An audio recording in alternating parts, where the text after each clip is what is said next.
ఎమ్మెల్యేగా గెలిచినటువంటి వ్యక్తి, సుదీర్ఘకాలం నందమూరి తారక రామారావు గారితో, మన నాయకుడు చంద్రబాబు నాయుడు గారితో పని చేసినటువంటి వ్యక్తి, మనందరికీ చిరపరిచితుడు శ్రీ గోరంట్ల బుచ్చయ్య చౌదరి గారిని రావాల్సిందిగా సగౌరవంగా ఆహ్వానిస్తున్నాం.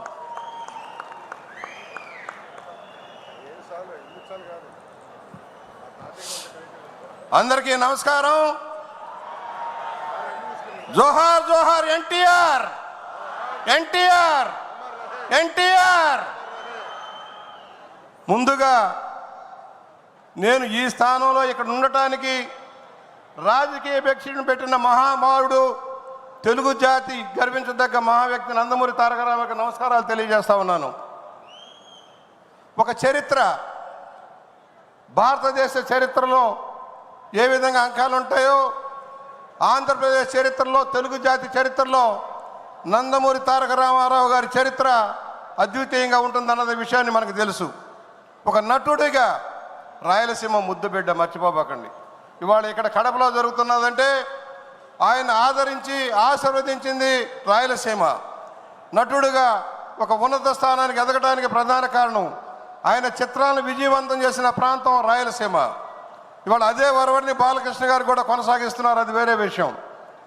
అనేక ఉత్తమ చలనచిత్రాలను నిర్మించిన నిర్మాత, screen play writer, director, editor, అన్ని రంగాల్లో తన అద్వితీయమైన ప్రగతిని సాధించిన వ్యక్తి. ప్రపంచ చరిత్రలో ఏ నటుడు నటించని పాత్రలు నటించారు. 300 పైచులకు పాత్రలు నటించారు. చారిత్రక, జానపద, పౌరాణిక అన్నీ కూడా సూపర్ హిట్ సినిమాలుగా నిలిచిపోయాయి.